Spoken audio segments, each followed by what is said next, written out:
నిన్న పేపర్లో చూశాను, గుడ్లవల్లేరు కాలేజీలో బాత్రూమ్స్ లో హిడెన్ కెమెరాలు పెట్టారని పిల్లలు వచ్చి ఆడపిల్లలు చెప్తే అసలు అక్కడ ఏం జరగలేదని ఎస్పీ గారు చెప్పడం చాలా దురదృష్టకరం. ఈరోజు 300 మంది పిల్లలు ఈరోజు న్యాయం కావాలంటూ ధర్నా చేస్తుంటే ఇప్పుడు విచారణ చేస్తామని దిగిరావటం అనేది మేమంతా కూడా గమనించాల్సిన విషయం. అలాగే ఈ ప్రభుత్వం వచ్చిన తర్వాత మీరు చూస్తే ర్యాగింగ్ భూతం ఎలా ఎక్కువైందో మనం కళ్ళారా చూస్తున్నాం. నారాయణ కాలేజీలో మెడికల్ విద్యార్థినిని ర్యాగింగ్ చేసి చంపేశారు. అలాగే కలికిరిలో జేఎన్టీయూలో విద్యార్థి ర్యాగింగ్ చేయడం వల్ల ఎలా ఆత్మహత్య చేసుకుందో గమనించాం. అంటే గత 5 సంవత్సరాలు లేని ర్యాగింగ్ భూతం మళ్ళీ ఈ ప్రభుత్వం వచ్చాక ఎలా పిల్లల ప్రాణాలు తీస్తుందో మనం గమనించాల్సిన విషయం.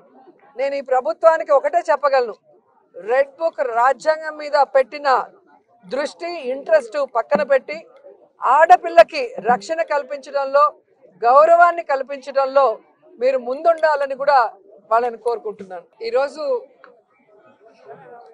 ఆంధ్రప్రదేశ్లో ఆడపిల్లలకి రక్షణ గురించి ఆలోచిస్తే చాలా బాధాకరంగా ఉంది. ఎందుకంటే ఎక్కడ చూసినా రేపులు, మర్డర్లు అండ్ ఆడపిల్లల కాలేజీ బాత్రూమ్స్లో హిడెన్ కెమెరాలు పెట్టి ఏ విధంగా పైశాచిక ఆనందం పొందుతున్నారో మనం చూస్తున్నాం. ఈరోజు నేరస్తులకి ఇంత ధైర్యం వచ్చింది అంటే దానికి ఈ ప్రభుత్వం సిగ్గుపడాలి. ఎందుకంటే గతంలో జగన్మోహన్ రెడ్డి గారి ప్రభుత్వంలో ఒక తప్పు జరగాలి అంటే ఎంత భయం ఉండేదో మీకు అందరికీ తెలుసు. సో ఎవరైనా కూడా దిశ యాప్ని యూజ్ చేయకుండా ఏదైనా అఘాయిత్యానికి అమ్మాయి లోబడితే 24 గంటల లోపల నేరస్తుల్ని అరెస్ట్ చేసి వారిని శిక్షించే విధంగా చట్టాలని కఠినతరం చేశారు. కాబట్టి ఆ రోజుల్లో ముచ్చుమరి లాంటి ఘటనలు జరగటం అనేది మనం చూసుండం. నిజంగా చాలా బాధాకరం. ఒక 9 ఏళ్ల అమ్మాయిని రేప్ చేసి చంపేసి ముక్కలు ముక్కలు చేసేశారు. 60 రోజులు అవుతున్న అమ్మాయి శవాన్ని కూడా ఇంతవరకు తీసుకురాలేకపోయారు. అసలు ఆ కుటుంబాన్ని పరామర్శించడానికి సీఎం గారు కానీ హోంమంత్రి గారు కానీ వెళ్ళలేదు అంటే కారణం ఏంటో నాకైతే అర్థం కాలేదు.